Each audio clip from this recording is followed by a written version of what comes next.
Adikku bakat itu rejo. Wow.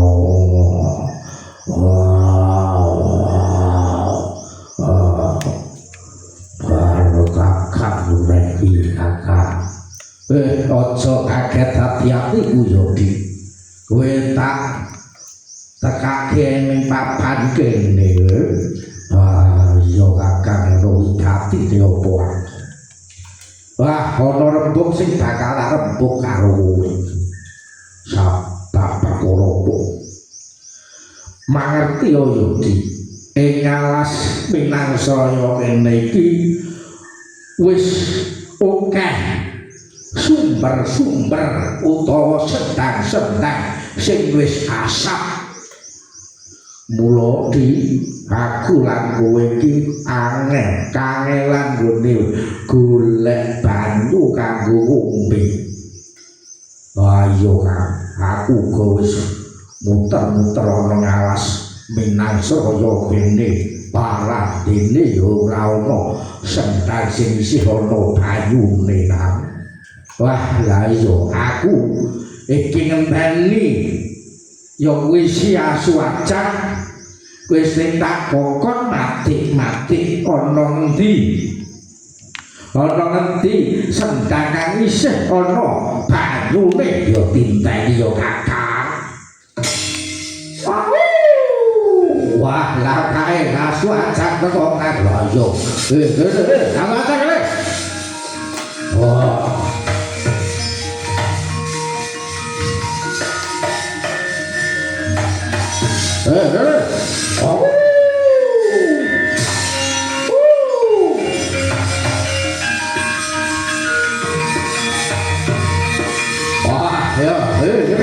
Iya. Iya, jadi go.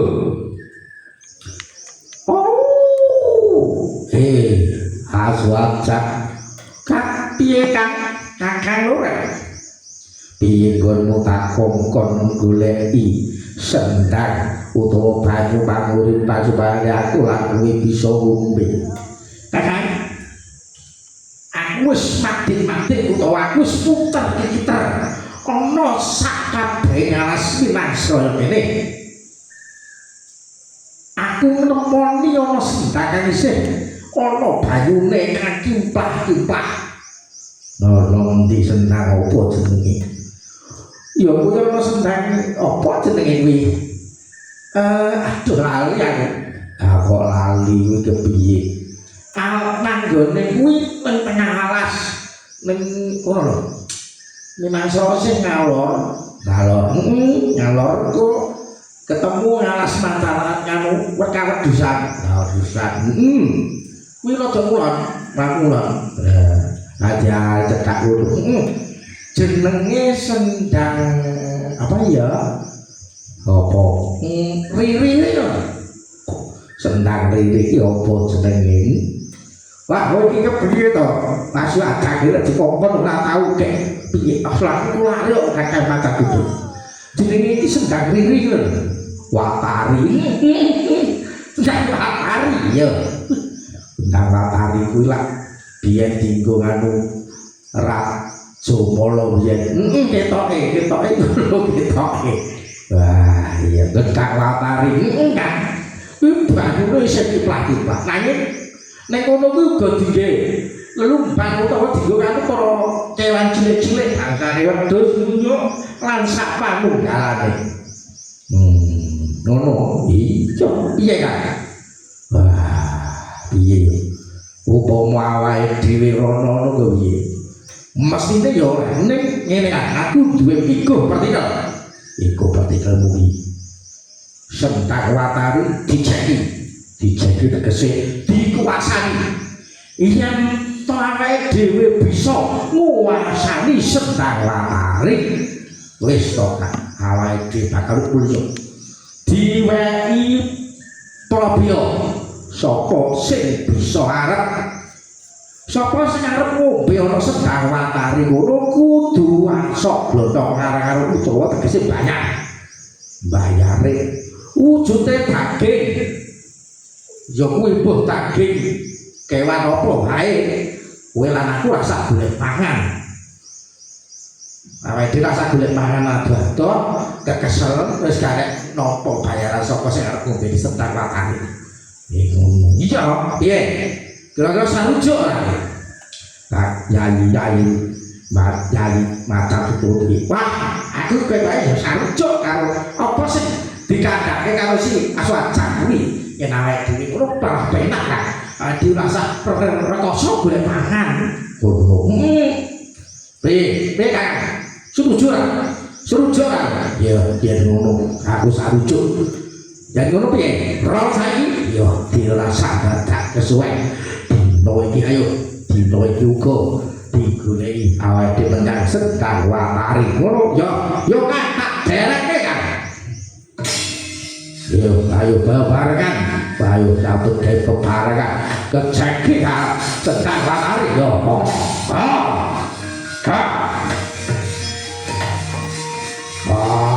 ayo raja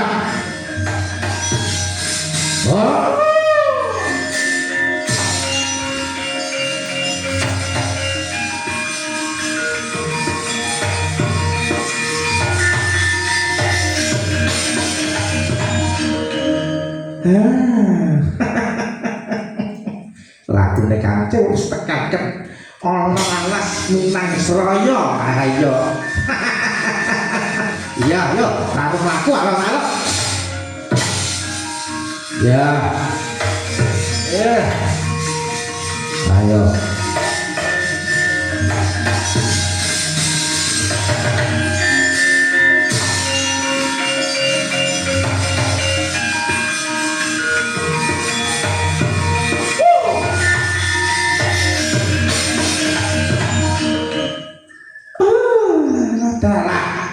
aku lek icil kowe mau kok kaya mandeng mangu lha iso aku iki arep leren wah kene ora tepat ngene aku mau terus bablas iya ya iya aku leren kono lho ning sok wis pelemo lho karo menikmati ngono lah kok wah ngene ora kepenak sok teokat wah jur aku bablas mau ngono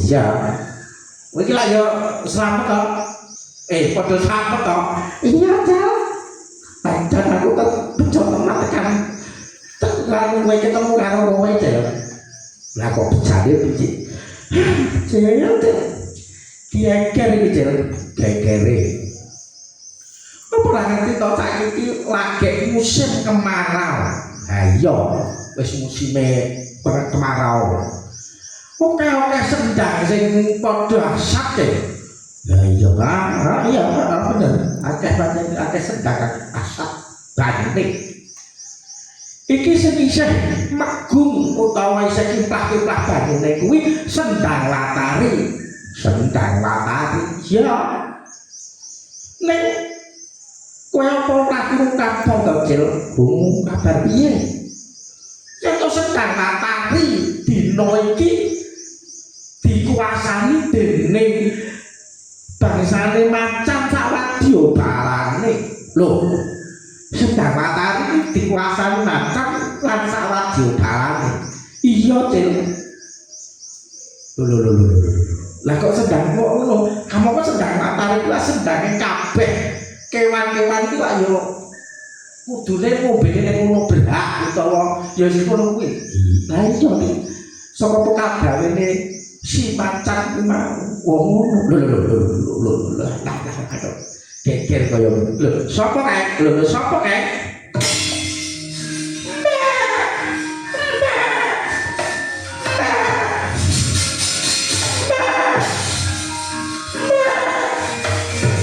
Pedes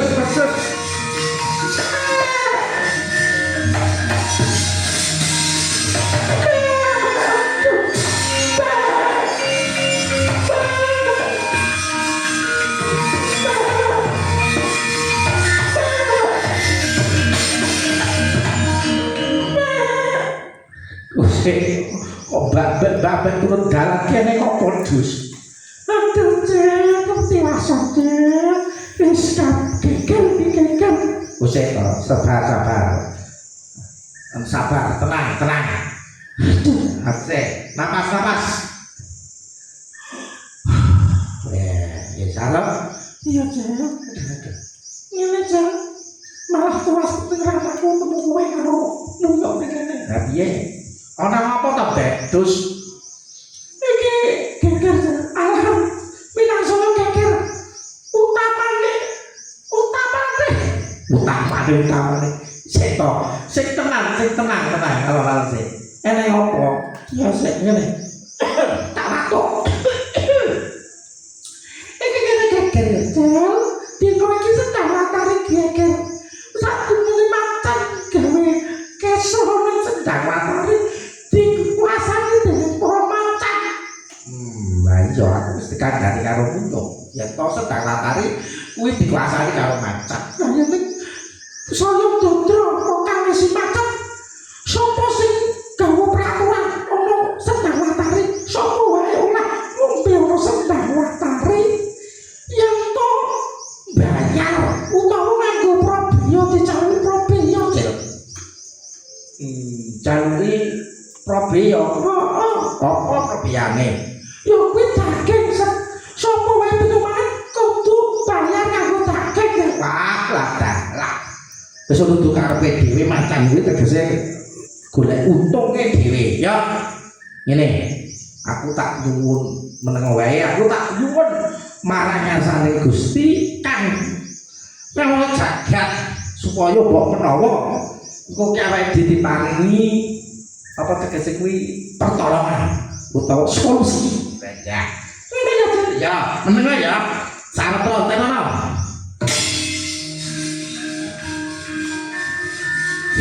Tidak.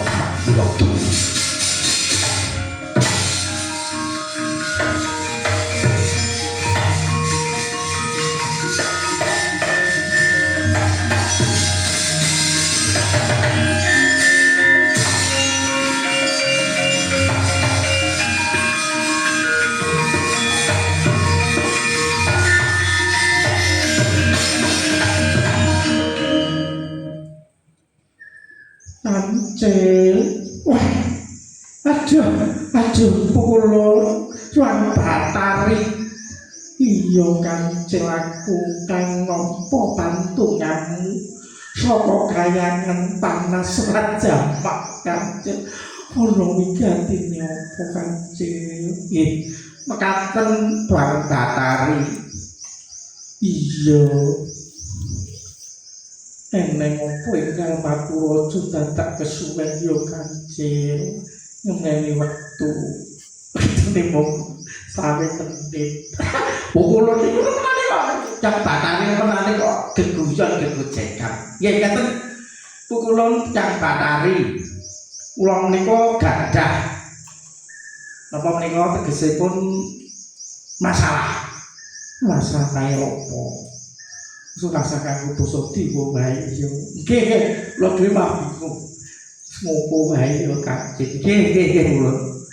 Wong Batari kowe duwe perkara ngeten. Niki lak wancinipun napa menika musim kemarau. Iya, kok kathah sendang-sendang kang kasatan toya. Lah, wonten ngalas kinang saya niki ingkang tasih megung toyane inggih menika Sendang Watari. Lah paradene Sendang Watari dinten menika dipun kuasani dening para macan. Mengkono nggih.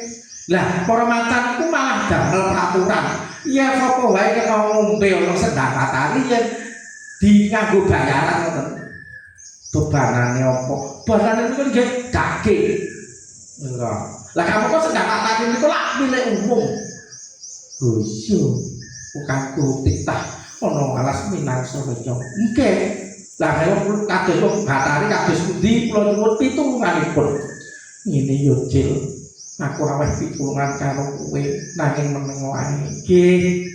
Aku bakal nggah wayangan iki sedelo meneh aku bakal nutupi Sanghyang nyuwun marang ngasane Sanghyang Surya supaya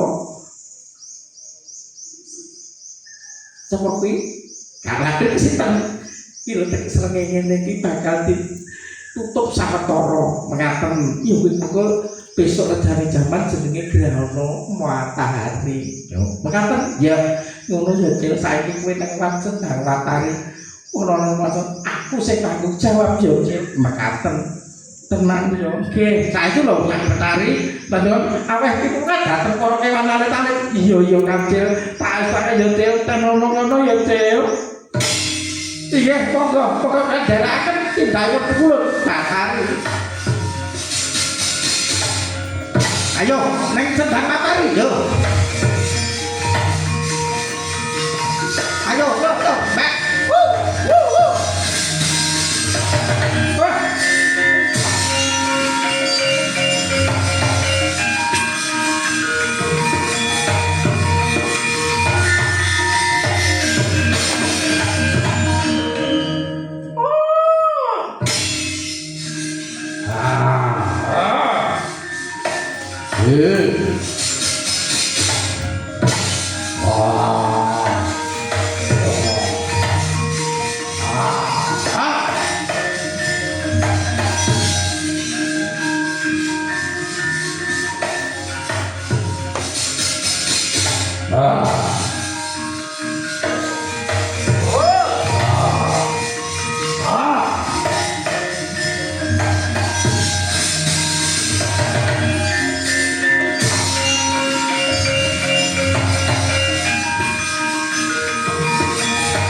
iki sapa Aceh ilane ya aku Aceh macan ora apa tetek kamu nang opo Cil ya tek aku rene iki arep ngombe to ana Sendang Watari sebab Sendang Watari itu yo kanggo ning para sapa kuwi penduli hutan utawa kabeh makhluk sing ana hutan iki Minangkabau kene wah omong kamu iki ora perlu dipopo ngene Cil iki ora peraturan sing adan sapa wae kena ngombe ana Sendang Watari katon kudu bayar piye karepmu kudu bayar tuku daging buke warna apa kae kanggo probiyo wah dalah kowe ora kaya ngono macan kowe iki tegese kowe iki serakah wong iki kanggone kabeh umat ana Minangkabau lah arep kok jeki dhewe arep kok kuasani dhewe apa bebendu apa karo Gusti wah ora usah kakek perkara iki kowe iku tok bebendu lho kowe tok bebendu piye ayo yen ana bebendune aku sing bakal nanggulangi tenang ya kotak kacarita wonten ngajeng sampun Sanghyang Batari nyuwun sabyantu dhateng Sanghyang Surya Sanghyang Surya dewaning Rahina katutup dening Sanghyang Surya dados peteng jagat salya alah apa ora percaya Cil ora percaya karepmu saya peteng loh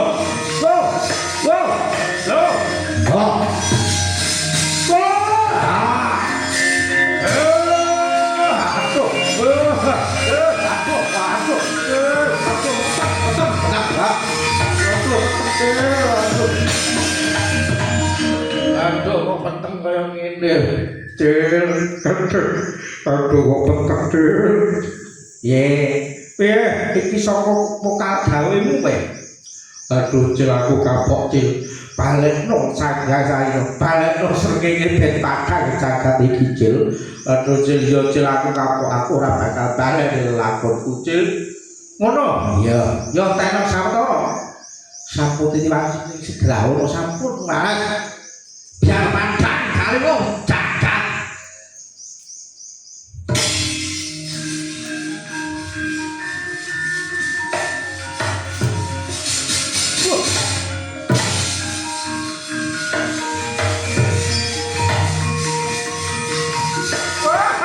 balik.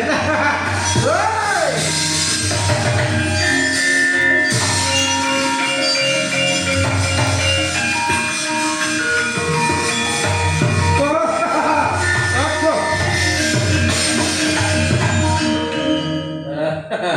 Aduh Cil, wis padang trawangan dunya mungkin Cil. Kowe ora karo kekuatan Kanjeng to? Iya Cil, aku percaya karo kowe. Saiki ngene, yen kowe wis kapok utawa wis ngkel, sendang latari ora usah kok jeki. Sendang latari dienggo kabeh. Umat utawa kabeh makhluk sing ana ing Minang Sraya kene. Ya Cil, aku jaluk kapura ya Cil. Aku jaluk kapura kabeh karo putaku. Ya, yen ngono ayo sowan-sowan kabeh. Ana sesati jaya-jaya wijaya dipun dening Pak Astuti kono kae ya ta? Heeh. Damai itu indah. Iya. Ora lali awake dhewe iki uga elek-elek kaya ngene iki awake dhewe iki wis paning swargi iki lejar boto. Oh iya Cik. Heeh. Iki awake dhewe iki wis diaturke karo dalang sing arep. Iki ya kuwi Selasa Ragenan. Iya, heeh. Ya muga-muga awake dhewe diparingi sehat, diparingi rezeki, muga-muga apa wayangan Kancil tetep nganti besok. Ayo ngono ya Cik. Heeh. Ya ngaturke pandonga mugi-mugi kelancar boto lan sedaya leluhur-leluhur kang sampun sumare kaparing ana papan ingkang sak sae-sae ngono ya Cil. Ya wis kowe sing tak jatoh-patan kudu sing apik. Ya Cil, ya aku jaluk kapura ya Cil. Ya yen ngono ya terus suwe-suwean kabeh bali kowe papane dhewe aja gawe drendak. Ya ayo Cil tak gawe. Ya, aku jaluk kapura aku ayo kabeh padha kuping bareng-bareng. Digo bareng-bareng. Ya, yo.